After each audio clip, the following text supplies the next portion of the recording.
Hi, my name is Kim Mazzella, and I'm a mindset coach and I'm a light docent. And today I want to talk about sabotage.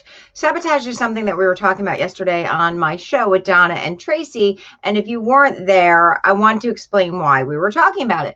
So, we all go through themes on our lives. We all have different themes that we're working through, all different tests or things that we have to overcome.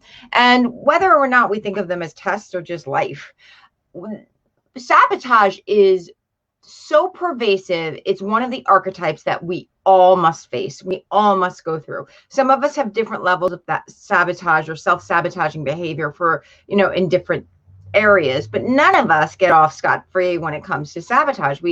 And why? Well, what happens is often when we want something so much, we become afraid of it so much. We become afraid because there's so many things that happen. We think that if we don't have that thing, we won't be fulfilled. We think if we don't have that thing, we think that thing is the key to our joy, right? That thing, when we want to create something and we make it an idol or a monster or a god, when we make it outside of us, what happens is all of a sudden we become afraid of it.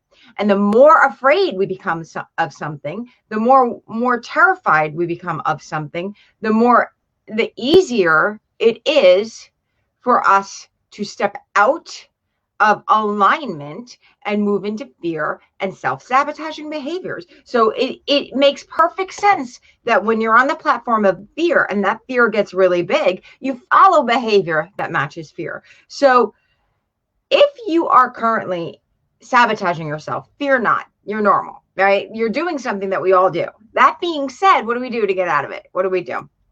So I'm having some lag here, so I'm hoping you're not experiencing it as well in my computer.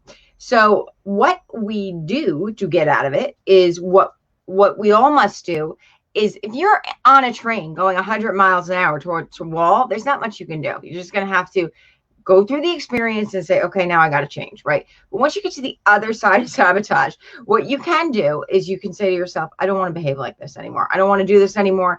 And you can start to make the changes that are necessary. The changes are simply paying attention to how you feel. Because really, when you're sabotaging, you get a sense of relief. So that sabotaging behavior actually gives you relief. It actually feels better than not sabotaging at that time. So the sense of relief, we're always reaching for a feeling, right? We reach for a feeling through a thought.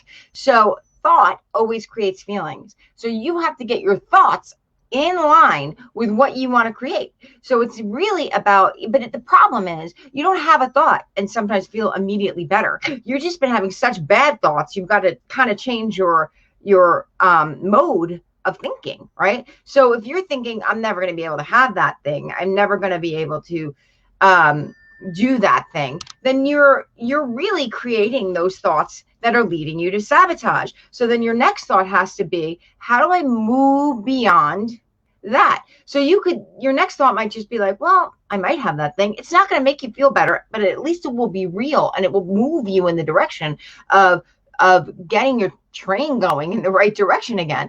And so if we were constantly paying attention, if we put our emotional well-being before anything, then we wouldn't move into that space of sabotage. We just wouldn't, right?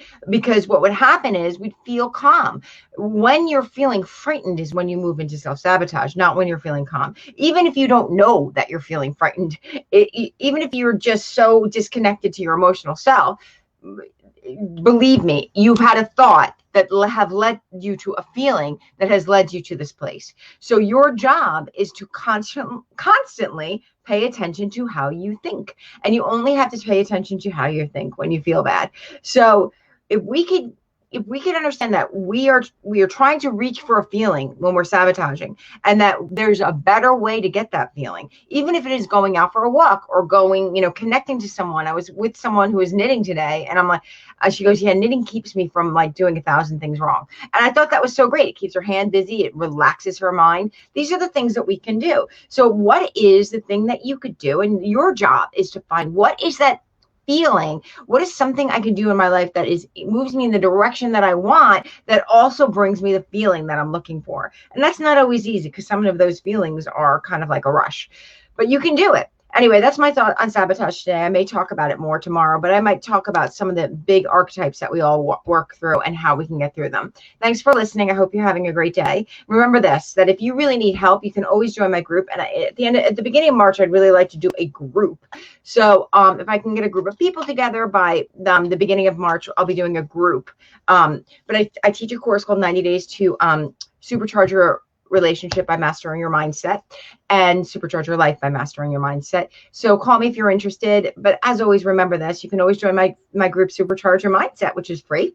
And life is short. So really, please have fun in life. Be kind to each other and love everything. Thanks for listening.